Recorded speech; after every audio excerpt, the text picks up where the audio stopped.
Hello বন্ধুরা, welcome back to my channel Mili ফ্যামিলিতে তোমাদের অনেক অনেক শুভেচ্ছা, ভালোবাসা, অভিনন্দন। আশা করি তোমরা সবাই ভালো আছো, আমিও খুব ভালো আছি। তো আজকে একটা নতুন ব্লগ ভিডিও তোমাদের সঙ্গে শেয়ার করছি।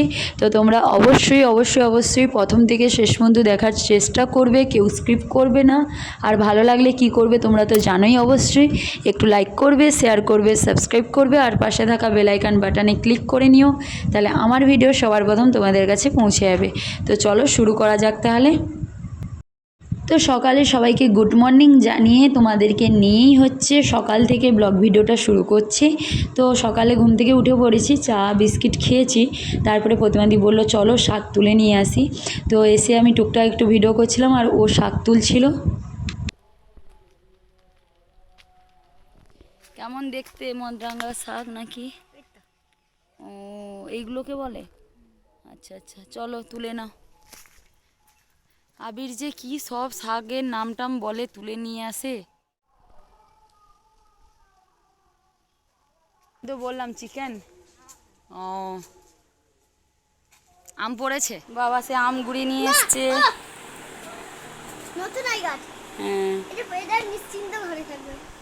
তো শাক তোলা কমপ্লিট হয়ে গেছে, আমরা চলে এসেছি। এসে হচ্ছে দুপুরে রান্না করব, তার জন্য সব কিছু রেডি হয়ে গেছে, মানে করে নিয়েছি। তো পটল মাছ নিয়ে এসেছিলো, পটল মাছের ভাবলাম একটু মাখা মাখা ঝাল বানাবো। আর এখানে হচ্ছে ওই চিংড়ি মাছ, মানে বথর চিংড়ি নিয়ে এসেছিলো, সেটা দিয়ে হচ্ছে ঝিঙে আলুর একটা তরকারি বা ঝোল টাইপের করব। আর হচ্ছে ও শাক ভাজা, মানে কমলি শাকের ভাজা, মানে আমার বাড়িতে পার ডে মোট শাক ভাজাটা থাকে, কারণ আদি খেতে পছন্দ করে আর বাড়ির সবাই হচ্ছে খেতে পছন্দ করে।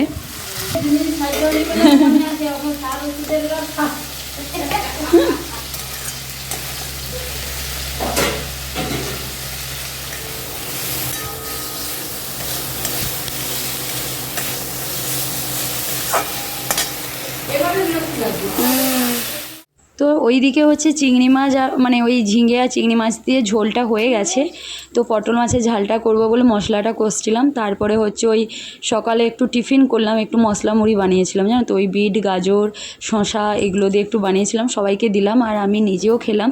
খেতে খেতেই বাকি রান্নাটা কমপ্লিট করলাম। আর এইদিকে হচ্ছে মানে ওই পুঁটি মাছ, বড় বড় পুঁটি মাছ নিয়ে এসেছিলো, তো সেটারই টক বানাবো। তো টক মাছও ভাজা হয়ে গেছে, টকও এক সাইডে তুলে দিয়েছি। আর এইদিকে হচ্ছে পটল মাছগুলো দিয়ে দিচ্ছি, একদম মাখা মাখা করে ঝাল বানাবো। খেয়ে নাও এবার।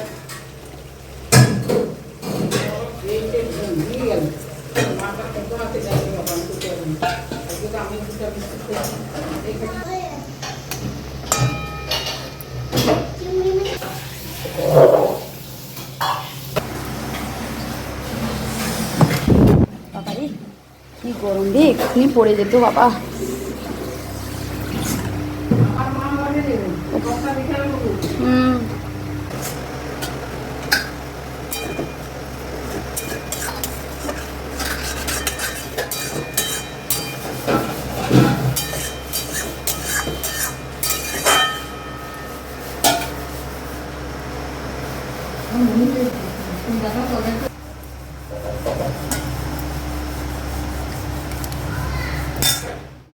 তো আপাতত সব রান্না কমপ্লিট হয়ে গেছিলো।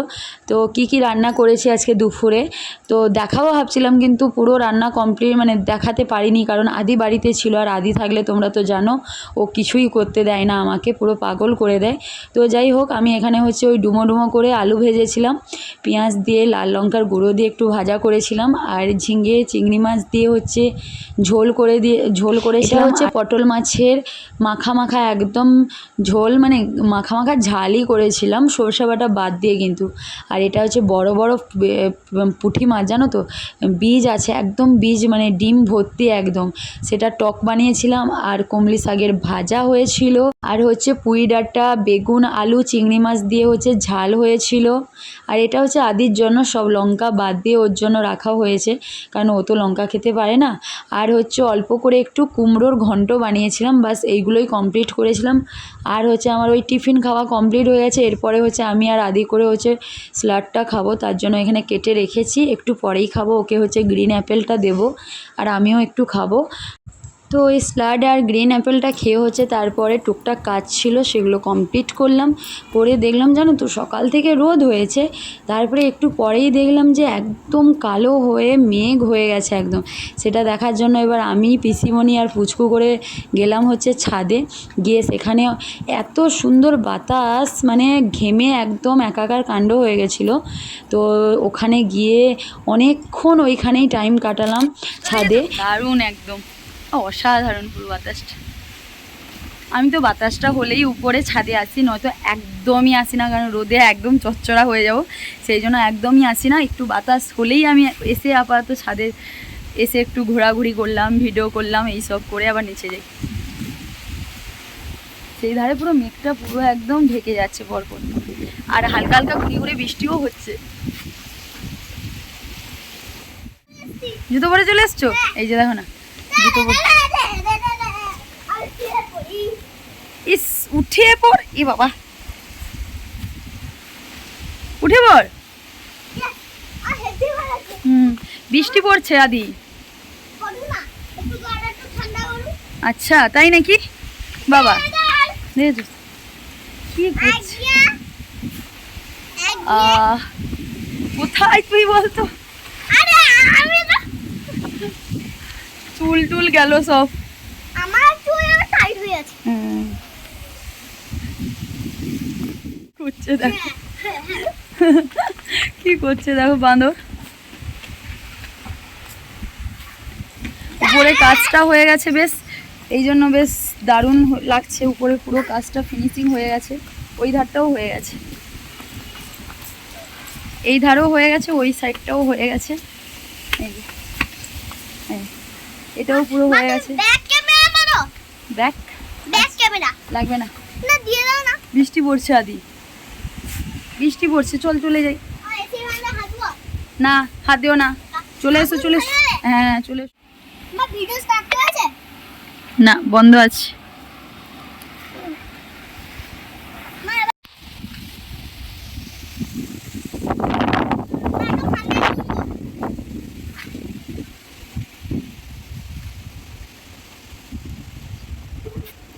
হালকা হালকা গুড়ি গুড়ি বৃষ্টি। হ্যাঁ হ্যাঁ হ্যাঁ হ্যাঁ উফ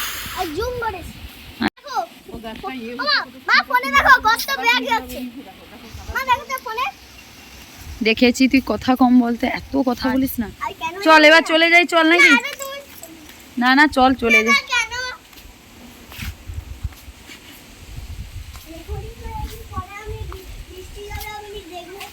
বাবা বাবা আমার গলা টলা একদম বসে আছে, চল বৃষ্টি এসছে।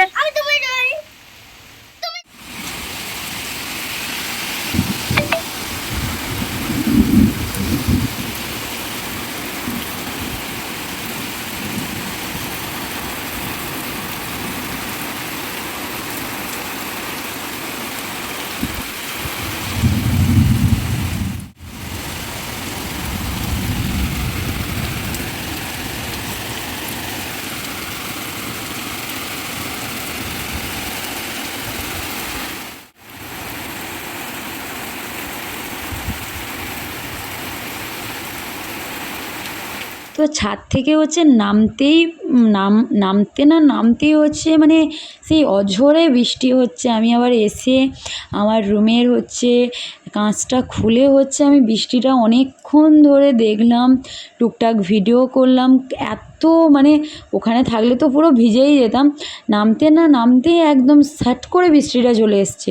আর এত জোরে বৃষ্টি হচ্ছে, বাজ পড়ছে বাবারে বাবা। তারপরে কিছুক্ষণ পরে আমি আমার বারান্দায় গিয়ে দেখি পুরো বারান্দা পুরো ভিজে একাকার কাণ্ড হয়ে গেছে। মানে আমার রুমের ভেতরেই বারান্দাটা পুরো ভিজে একাকার কাণ্ড। বাইরে দেখলাম জল জমে গেছে পুরো, দেখতেই পাচ্ছ আমার সামনের মানে পুরো মানে বাড়ির সামনের এটাই পুরো জল জমে গেছে।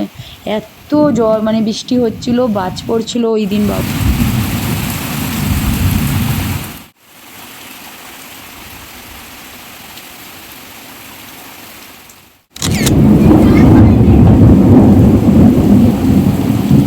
চলো চলো কি বৃষ্টি হচ্ছে বাবা।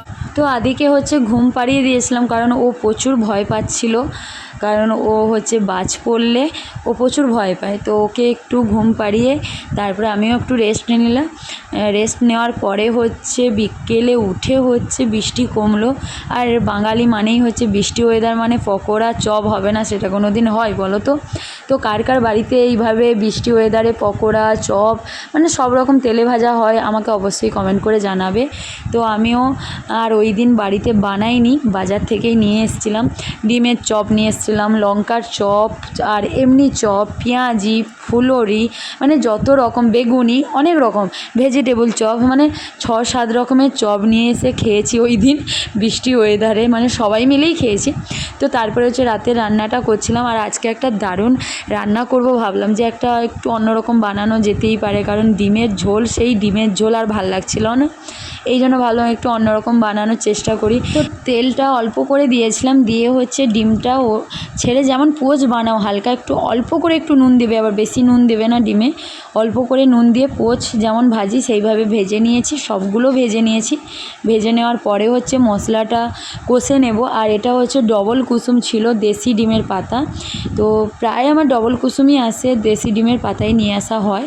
তো পেঁয়াজের পরিমাণটা বেশি নিয়েছি, তোমরা দেখতেই পাচ্ছ। আদা রসুন পেস্ট নিয়েছি 1 চামচ করে, আদা রসুন পেস্টটা নিয়েছি। টমেটো, গোটা টমেটো একটা নিয়েছি, তোমরা চাইলে 2টো দিতে পারো, আমি একটাই দিয়েছিলাম বড় টমেটো বলে।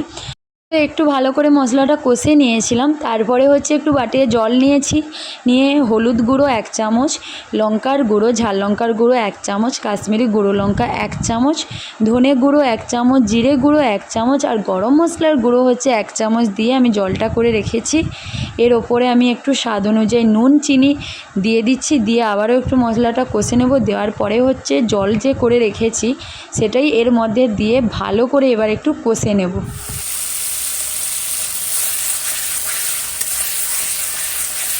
দেখো তেল ছাড়া শুরু করে দিয়েছে, মশলা সুন্দরভাবে কষা হয়ে গেছে, দেখতেই পাচ্ছ। দিয়ে দিচ্ছি 1 বাটির মতন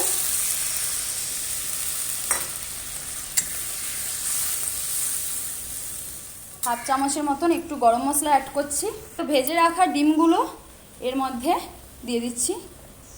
দাঁড়ো একটা একটা করে দিয়ে দিই, নয়তো আস্তে আস্তে করে দিয়ে দেবে।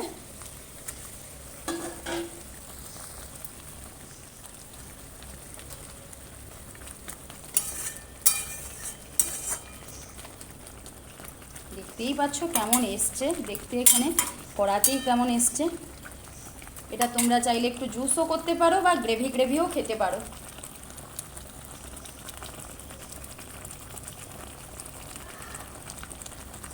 আমি একটু অল্প করে কসুরি পাতা অ্যাড করছি। তো এটা রেডি হয়ে গেছে একদম। রাতে রান্না কমপ্লিট হয়ে গেছে, আরও টুকটাক ভাজাভুজি করেছিলাম। তারপরে রান্না কমপ্লিট হওয়ার পরেই হচ্ছে খাওয়া দাওয়া কমপ্লিট করলাম আমরা সবাই একসঙ্গে মিলে।